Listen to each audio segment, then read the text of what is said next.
तो हेलो बच्चों, स्वागत है आपका अपने YouTube चैनल विद्यार्थी विजन पे।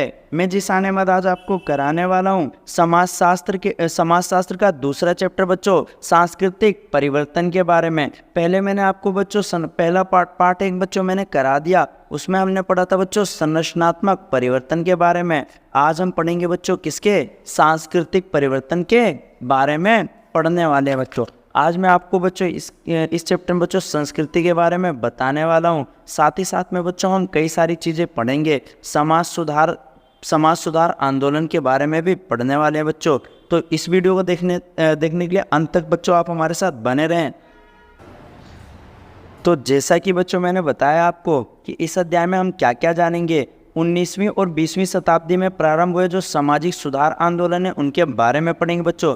दूसरा टॉपिक है औपनिवेशिक भारत में आधुनिक परिवर्तन की रूपरेखा क्या थी बच्चों। सामाजिक परिवर्तन के विभिन्न प्रकार के बारे में जानेंगे। संस्कृतिकरण की अवधारणा और प्रभाव और इसकी आलोचना के बारे में जानेंगे। पश्चिमीकरण किसे कहते हैं, आधुनिकीकरण और धर्मनिरपेक्षीकरण के बारे में पढ़ने वाले हैं बच्चों। साथ ही साथ में भारत में धर्मनिरपेक्षीकरण कैसे हुआ और किसका क्या प्रभाव हुआ या किसे कहते हैं बच्चों, उसके बारे में जानने वाले हैं। उससे पहले बच्चों हम कुछ बेसिक चीज़ जान लेते हैं बच्चों।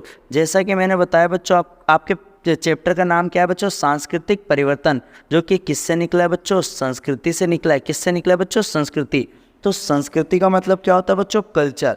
ये कोई संस्कृति कोई बच्चों जड़त्व चीज़ नहीं होती, ये क्या होती है बच्चों, डे बाय डे बदलती रहती है बच्चों।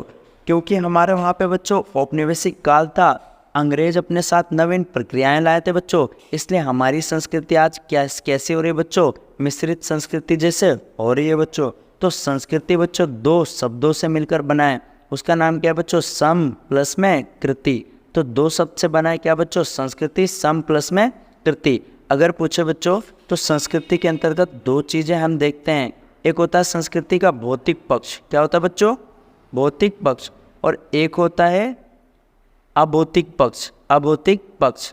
तो भौतिक पक्ष में क्या था बच्चों कि जिन चीज़ों को हम देख सकते हैं, छू सकते हैं, उन्हें हम क्या कहते हैं बच्चों, भौतिक पक्ष। और संस्कृति का वो पक्ष बच्चों जिनको हम सिर्फ महसूस कर सकते हैं, उन्हें हम क्या कहते हैं बच्चों, अभौतिक पक्ष कहते हैं। अगर आपसे पूछे बच्चों संस्कृति किसे कहते हैं शाब्दिक अर्थ में, तो संस्कृति अर्थ होता है बच्चों जीवन जीने का तरीका, जीवन जीने का तरीका। तो हमारी संस्कृति बेसिकली हमें क्या बताती है बच्चों, जीवन जीने के तरीके के बारे में बताती है बच्चों। तो संस्कृति क्या है बच्चों, दो शब्द से बना है, सम प्लस कृति से बना है। संस्कृति कोई जड़ तो चीज़ नहीं है, बल्कि ये बदलती रहती है बच्चों। संस्कृति के कितने पक्ष हैं, दो, भौतिक पक्ष और अभौतिक पक्ष। भौतिक पक्ष जिनको हम देख और छू सकते हैं बच्चों, अभौतिक पक्ष किसे कहते हैं, जिनको हम सिर्फ महसूस कर सकते हैं बच्चों। जैसे मान लो बच्चों तुलसी का पौधा है, तो तुलसी के पौधे को हम देख सकते हैं, तो ये क्या हो गया, भौतिक पक्ष। लेकिन उसके अंदर की बच्चों जो पवित्रता है ना, उसको सिर्फ महसूस किया जा सकता है, तो ये संस्कृति का अभौतिक पक्ष हो गया बच्चों। तो जैसा कि हमने देखा कि संस्कृति शब्द दो शब्दों से बना है बच्चों, सम प्लस कृति से मिलकर बना है बच्चों। इसके कितने पक्ष हैं बच्चों, दो पक्ष हैं। पहले का नाम क्या है बच्चों, भौतिक पक्ष, यानी जिसे हम देख सकते हैं और छू सकते हैं। और दूसरा क्या है बच्चों हमारा, अभौतिक पक्ष। अभौतिक किसे कहते हैं, जिसे हम सिर्फ महसूस कर सकते हैं। जैसे तुलसी के पौधे की बच्चों पवित्रता को हम सिर्फ महसूस कर सकते हैं। और संस्कृति का शाब्दिक अर्थ क्या होता है बच्चों, जीवन जीने का तरीका। संस्कृति का अर्थ क्या है बच्चों, जीवन जीने का तरीका। उसके बाद बच्चों तो वह जीवन शैली जो एक पीढ़ी से दूसरी पीढ़ी को हम हस्तांतरित करते हैं, जैसे हमारी भारतीय संस्कृति हो गई बच्चों, जिसको हमने एक पीढ़ी से दूसरी पीढ़ी में क्या कर रखा है, हस्तांतरित कर रखा है। लेकिन आज बच्चों जो भारतीय संस्कृति है ना, उसमें परिवर्तन आ गया है। अब परिवर्तन किस प्रकार से आया बच्चों, आइए जानते हैं।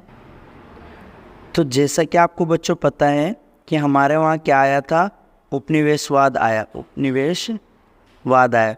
और उपनिवेशवाद किसे कहते हैं बच्चों, कि जब कोई ताकतवर देश, कौन बच्चों, ताकतवर देश किसी कमज़ोर देश पे क्या करता है, शासन करता है, तो उसे हम क्या कहते हैं बच्चों, उपनिवेशवाद कहते हैं। और उपनिवेशवाद जो है ब्रिटिश किसके उपनिवेशवाद थे हम बच्चों, इंग्लैंड के, यानी इंग्लैंड कहते हैं, किसके कहते हैं बच्चों, इंग्लैंड। इंग्लैंड का मतलब क्या होता है बच्चों, हम किसके थे, ब्रिटेन के उपनिवेशवाद थे। अगर बच्चों आपसे पूछे तो जो उपनिवेशवाद आया था ना, तो ये अपने साथ बच्चों कई सारी नवीन प्रक्रियाएं लेकर आया था। क्या लाया था बच्चों, नवीन प्रक्रियाएं। और वो नवीन प्रक्रियाएं कितने प्रकार की थी बच्चों, 4। कितने प्रकार की थी, 4। नंबर 1 आया था बच्चों, उसके साथ आया था बच्चों औद्योगिकरण। क्या आया था, औद्योगिकरण। और औद्योगिकरण बच्चों आप जानते हैं कि इसमें नए नए उद्योग लगे थे। सबसे पहले औद्योगिकरण कहाँ आया था बच्चों, इंग्लैंड में आया था। कहाँ आया था, इंग्लैंड। और इंग्लैंड की राजधानी का नाम क्या है बच्चों, नाम क्या है बच्चों, लंदन नाम है। क्या नाम है, लंदन। सबसे पहले औद्योगिक कहाँ आया था बच्चों, इंग्लैंड में आया था। और अगर पूछे औद्योगिकरण के बाद क्या होता है, इसका क्या होता है बच्चों, नगरीकरण। क्या आता है, नगरीकरण। तो अगर पूछे इंग्लैंड की जो राजधानी है लंदन ना, सबसे पहले वहाँ पे नगरीकरण का एग्जाम्पल दिखता है बच्चों। पहले 20% आबादी रहती थी लंदन में, न औद्योगिकरण के बाद बच्चों 70% से भी ज़्यादा आबादी कहाँ रहने लगी, लंदन में रहने लगी थी बच्चों। अगर आपसे पूछे लंदन कौन सी नदी के किनारे बच्चों, थेम्स नदी के किनारे। तो औद्योगिकरण नई प्रक्रिया आई, नगरीकरण आया, साथ ही साथ में बच्चों पश्चिमीकरण आया। क्या है बच्चों, पश्चिमीकरण। पश्चिमीकरण आया और उसके साथ ही बच्चों क्या आ गया था बच्चों, हमारे वहाँ आधुनिकीकरण। क्या आएगा था बच्चों, आधुनिकीकरण। आधुनिकीकरण कौन लाया था बच्चों, डेनियल लर्नर लाए थे। कौन लाया था बच्चों, डेनियल लर्नर। तो आधुनिकीकरण लाने का श्रेय किसको जाता है बच्चों, डेनियल लर्नर को जाता है। इंग्लैंड की राजधानी क्या थी बच्चों, लंदन थी। किस नदी के किनारे बच्चों, थेम्स नदी के किनारे। किसके, थेम्स नदी के किनारे। तो नवीन प्रक्रियाएं क्या थी बच्चों, औद्योगिकरण, नगरीकरण, पश्चिमीकरण और आधुनिकीकरण। इन्हीं नवीन प्रक्रियाओं के कारण बच्चों क्या हुआ, हमारे वहाँ पे औद्योगिकरण और नगरीकरण के कारण ये बने थे। और पहले हमारा समाज बच्चों कृषि पे निर्भर था, यानी लगभग बच्चों 70% से भी ज़्यादा लोग क्या करते हैं, हमारे वहाँ कृषि करते हैं, अभी भी करते हैं बच्चों, कृषक समाज था। लेकिन अब धीरे धीरे किस पे बढ़ रहे हैं बच्चों, उद्योग पे बढ़ रहे हैं। और इसी के कारण जो है हमारा जनजीवन जो है रूपांतरण हुआ है, यानी जनजीवन परिवर्तित हुआ है। साथ ही साथ में जैसा कि आपको पता है बच्चों कि हमारे वहाँ पे समाज सुधार हुआ था। क्या हुआ था बच्चों, समाज सुधार। और समाज में सुधार क्यों हुआ था बच्चों, क्योंकि भारतीय समाज में बच्चों कुप्रथा मौजूद थी। क्या मौजूद थी बच्चों, कुप्रथा। जैसे कि आपको पता है बच्चों हमारे वहाँ पे एक सती प्रथा थी। क्या था बच्चों, सती प्रथा था। बाल विवाह था, यानी बच्चों की शादी करा देते थे जल्दी बच्चों। मानव बलि दे देते बच्चों, जानवरों की बलि देते थे। और विधवाओं का पुनर्विवाह नहीं करते थे बच्चों। साथ ही साथ में बच्चों दलितों के साथ क्या करते थे, शोषण करते थे। तो बच्चों हम जानेंगे कि जो 19वीं सदी में भारत में जो 19वीं सदी में जो समाज सुधार हुआ था बच्चों, 19वीं सदी का क्या अर्थ होता है बच्चों, तो सन 1800 से लेकर 1900 तक के काल को 19वीं सदी कहते हैं। 19वीं सदी में समाज सुधार इसीलिए हुआ था क्योंकि कुप्रथा थी बच्चों। जैसा कि मैंने बताया बच्चों, विशेषकर दलित और महिलाओं पर सुधार में विशेष ध्यान दिया गया था बच्चों। तो दलित का शाब्दिक अर्थ क्या होता है बच्चों, निचला हुआ और कुचला हुआ। सबसे पिछले कौन थे बच्चों, दलित। और दलितों के ऊपर बच्चों अंग्रेजों ने क्या किया, इनके उद्धार के लिए बहुत महत्वपूर्ण प्रयास किए थे बच्चों। जैसे कि बच्चों एक 1935 का भारत शासन अधिनियम था, भारत शासन अधिनियम। उस भारत शासन अधिनियम में बच्चों भारत में 2 नए शब्द आए थे। उसका नाम क्या था बच्चों, SC और ST। इसका मतलब क्या है बच्चों, अनुसूचित जाति, अनुसूचित जाति और अनुसूचित जनजाति। ये शब्द किसने दिया बच्चों, अंग्रेजों ने दिया। और कब दिया बच्चों, 1935 के भारत शासन अधिनियम से। एक महत्वपूर्ण क्वेश्चन आता है बच्चों कि क्या जो भारत में सुधार है वो अंग्रेजों ने किया था। और अंग्रेजों ने भी बच्चों उस टाइम पे क्या था, एक उच्च वर्ग था बच्चों और एक था निम्न वर्ग। लेकिन अंग्रेज के आने के वजह से बच्चों उन्होंने जो शिक्षा दी ना, तो एक नया वर्ग बना था, उसको क्या कहते थे बच्चों, मध्यम वर्ग। और वास्तव में बच्चों नवजागरण का कार्य किया था, नवजागरण का कार्य किसने किया था बच्चों, इन्हीं मध्यम वर्ग के शिक्षित लोगों ने किया था भारत में नवजागरण का कार्य। अब एक क्वेश्चन आता है बच्चों, क्या भारत में सुधार जो है इंग्लैंड यानी अंग्रेज के लोगों ने किया था। तो बच्चों बिल्कुल गलत है। भारत में समाज सुधार की मुहिम बच्चों सूफी आंदोलन, भक्ति आंदोलन से स्टार्ट हुई थी बच्चों। साथ ही साथ में जो हमारा बौद्ध धर्म हो गया, जैन धर्म हो गया, तो इन सब में से भी क्या हुआ था बच्चों, समाज सुधार की नींव चलाई थी। और इसीलिए बच्चों हमारे वहाँ पे पता है कैसे, मिश्रित विचार से प्रेरित, यानी परंपरागत जो भारतीय संस्कृति थी और आधुनिक जो पश्चिमी संस्कृति, उन दोनों की मिश्रित विचार पे जो हमारे वहाँ सुधार थे ना बच्चों, वो करे गए। तो बच्चों अगला क्या था बच्चों कि 19वीं और 20वीं सदी में प्रारंभ हुए सामाजिक सुधार आंदोलन के क्या कारण थे। तो वास्तव में हमारे देश में जो सामाजिक सुधार आंदोलन की शुरुआत 19वीं सदी में मिला। और जैसा कि मैंने बताया बच्चों, 19वीं का मतलब सन 1800 से लेकर 1900 के बीच में, क्योंकि भारतीय समाज जो है सामाजिक बुराइयों से घिरा हुआ था बच्चों, और मध्य वर्ग के उदय से समाज सुधार हुआ था। और इन्हीं मध्य वर्ग ने नवजागरण का कार्य किया था बच्चों। सुधार विशेषकर महिला अधिकार और दलित शोषण पर था। और इसमें सुधार इससे पहले बच्चों बौद्ध धर्म, जैन धर्म, भक्ति सूफी आंदोलन जैसे कि मैंने बताया, उन सब ने कर लिया था। और इसीलिए बच्चों मिश्रित विचार पर आधारित थे। किस पे आधारित थे बच्चों? मिश्रित विचार पे आधारित थे बच्चों। इसके बाद बच्चों आपका अगला महत्वपूर्ण टॉपिक है बच्चों प्रमुख समाज सुधार के बारे में पढ़ने वाले बच्चों, जिसमें सबसे पहले नाम आता है बच्चों राजा राममोहन राय के बारे में।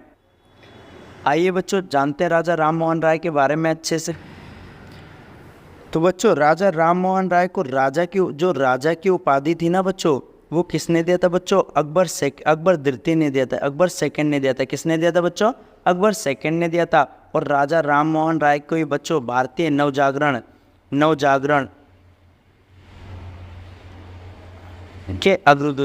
के अग्रदूत कहा जाता है बच्चों। किसको? राजा राममोहन राय को कहा जाता है बच्चों। इनके साथ एक घटना हुई थी बच्चों 1811 में कि इनके जब बड़े भाई की मृत्यु हो गई बच्चों, तो इनकी भाभी को इनके आंखों के सामने क्या किया गया था बच्चों? सती किया था। और सती का मतलब मैंने बताया था बच्चों कि जब किसी का पति अगर मर जाए बच्चों, तो उसकी पत्नी को उसके साथ ही जला दिया जाता था बच्चों। और इसी सती प्रथा का इन्होंने क्या किया था, राजा राममोहन राय ने बच्चों विरोध किया था। और इन्हीं के प्रयासों से बच्चों जो सती प्रथा थी ना, सती प्रथा को बच्चों 4 दिसंबर 1829 को क्या हुआ था, उस पर रोक लग गई थी बच्चों। और 1833 में बच्चों संपूर्ण भारत में क्या हुआ था, सती प्रथा को पर रोक लगा दी गई थी बच्चों। अगर मुझे सती प्रथा पर रोक कब लगी है? 4 दिसंबर 1829 को लगी थी बच्चों। संपूर्ण भारत में कब? 1833 में रोक लगा दिया गया था। और किसके प्रयास से बच्चों? राजा राममोहन राय तो थे ही बच्चों, साथ ही साथ में उस टाइम के गवर्नर जनरल विलियम बेटिंग के प्रयास से। किससे बच्चों? विलियम बेटिंग के प्रयास से क्या हुआ था बच्चों? सती प्रथा पर रोक लगा दी गई थी बच्चों। राजा राममोहन राय बच्चों इन्होंने और भी कई सारे काम किए थे बच्चों, जैसे कि 1814 से लेकर 15 में बच्चों इन्होंने आत्मीय सभा बनाया था। क्या बनाया था बच्चों? आत्मीय सभा। साथ ही साथ में 1817 में इन्होंने एक हिंदू कॉलेज की स्थापना की थी बच्चों। किसकी? हिंदू कॉलेज की। और इसमें बच्चों इनकी मदद किसने की थी बच्चों? तो एक डेविड हेयर नाम के शख्स थे, उन्होंने इनकी क्या की थी, हिंदू कॉलेज की स्थापना के लिए 1817 में इनकी मदद की थी बच्चों। 1821 में बच्चों इन्होंने अपनी अखबार निकाली थी, जो कि फारसी भाषा में थी। किसमें थी बच्चों? फारसी में। और उसका नाम क्या था बच्चों? मिरातुल अखबार। क्या नाम था बच्चों?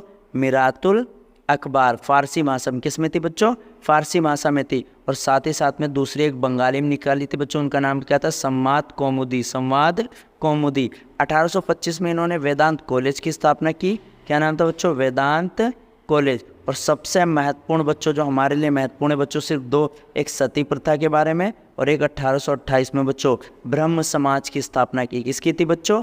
ब्रह्म समाज की स्थापना किसने की? राजा राममोहन राय ने किया। तो राजा राममोहन राय को रिवाइज करते बच्चों, राजा राममोहन राय को राजा की उपाधि अकबर सेकंड ने दी। नवजागरण का अग्रदूत कहा जाता है। 1811 में भाभी को सती किया गया था, जिसका विरोध किया था। सती प्रथा पर रोक 4 दिसंबर 1829 में बच्चों विलियम बेटिंग ने लगाई थी। 1833 में संपूर्ण भारत से सती प्रथा हटा दी गई थी बच्चों। 1814-15 में इन्होंने क्या किया था बच्चों? आत्मीय सभा बनाया था। 17 में हिंदू कॉलेज की स्थापना की थी डेविड हेयर की सहायता से बच्चों। 1821 में फारसी में मिरातुल अखबार नाम की पत्रिका निकाली और संवाद कौमुदी बच्चों। 1825 में वेदांत कॉलेज की स्थापना की बच्चों। 1828 में क्या किया? ब्रह्म समाज की स्थापना की बच्चों।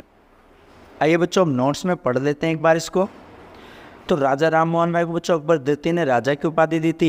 इनका जन्म कहाँ हुआ था? राधानगर बंगाल में हुआ था बच्चों। साथ ही साथ में बच्चों इनको नवजागरण का क्या कहते हैं? भारतीय नवजागरण का क्या कहते हैं बच्चों, अग्रदूत कहा जाता है। 1811 में इनकी भाभी सती हो गई थी बच्चों, और 14 और 15 में इन्होंने आत्मीय सभा बनाया था बच्चों। 1857 में हिंदू कॉलेज की स्थापना डेविड हेयर की मदद से की थी बच्चों। साथ ही साथ मैंने बताया था बच्चों 1821 में इन्होंने पत्रिका निकाली थी, उसका नाम क्या था बच्चों, मिरातुल अखबार। क्या नाम था बच्चों, मिरातुल अखबार। और ये कौन सी भाषा में, किस में था बच्चों, फारसी में था। संवाद कौमुदी जो था वो बंगाली में था। 1825 में बच्चों वेदांत कॉलेज की स्थापना की, और 1828 में बच्चों ब्रह्म समाज। एक क्वेश्चन आता है बच्चों, ब्रह्म समाज की स्थापना किसने की, राजा राम मोहन राय ने।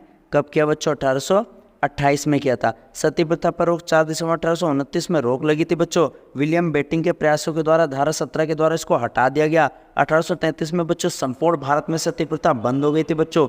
1833 में बच्चों जो राजा राम मोहन राय थे वो इंग्लैंड गए थे।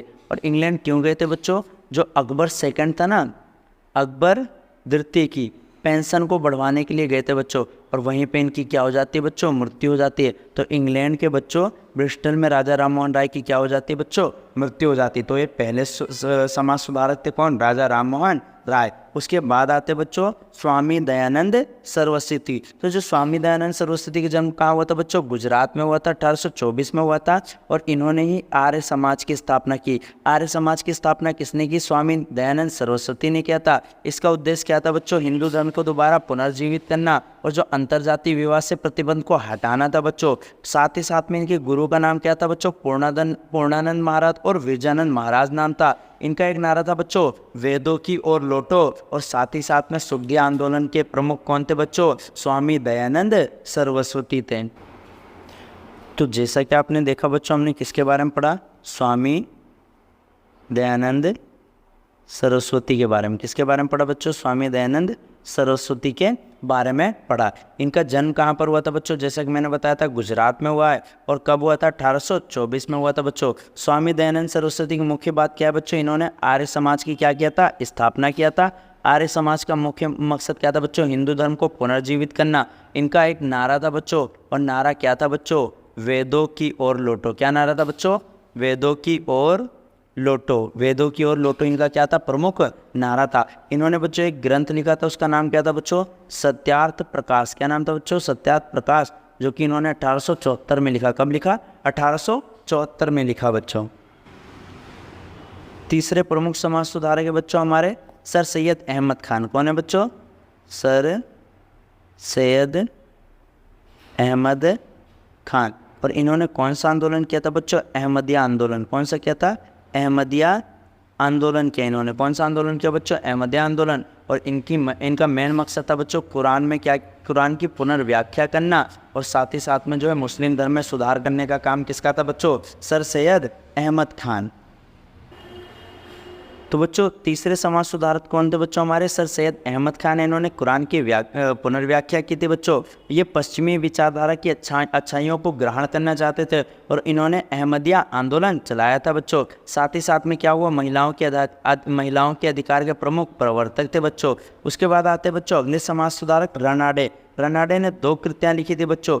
एक का नाम था the text of the Hindu law, और दूसरे का नाम था बच्चों वैदिक अथॉरिटी फॉर विडो रीमैरिज के बारे में। इसमें वेदों में वर्णित विधवा पुनर्विवाह को स्वीकृति दी गई बच्चों, और आदेशों का उल्लेख था। और इन्होंने वेदों की पुनर्व्याख्या का प्रयास किया था बच्चों। तो रनाडे क्या थे बच्चों, वेदों की पुनर्व्याख्या करने का प्रयास किया था। साथ ही साथ में इन्होंने 2 बुक भी लिखी थी बच्चों। और इन्होंने क्या किया था, विधवा पुनर्विवाह के समर्थक थे बच्चों, यानी विधवाओं की शादी दोबारा कराई जाए, इसके समर्थक कौन थे बच्चों, महादेव गोविंद रनाडे थे। तो आज बच्चों हम इतना ही पढ़ेंगे। उम्मीद करता हूँ बच्चों आज की वीडियो हमारी आपको पसंद आई होगी बच्चों। अगले पार्ट में हम देखेंगे बच्चों औपनिवेशिक भारत में आधुनिक परिवर्तन की रूपरेखा क्या थी बच्चों। साथ ही साथ संस्कृतिकरण, औद्योगिकरण है ना, पश्चिमीकरण के बारे में पढ़ने वाले बच्चों। उम्मीद करता हूँ बच्चों कि आज का ये चैप्टर आपको समझ में आया होगा। नहीं समझ में आया बच्चों तो आपको जो भी कमी मिलेगी उसको क्या करना है, आपको कमेंट में बताना है बच्चों। तब तक के लिए जय हिंद बच्चों।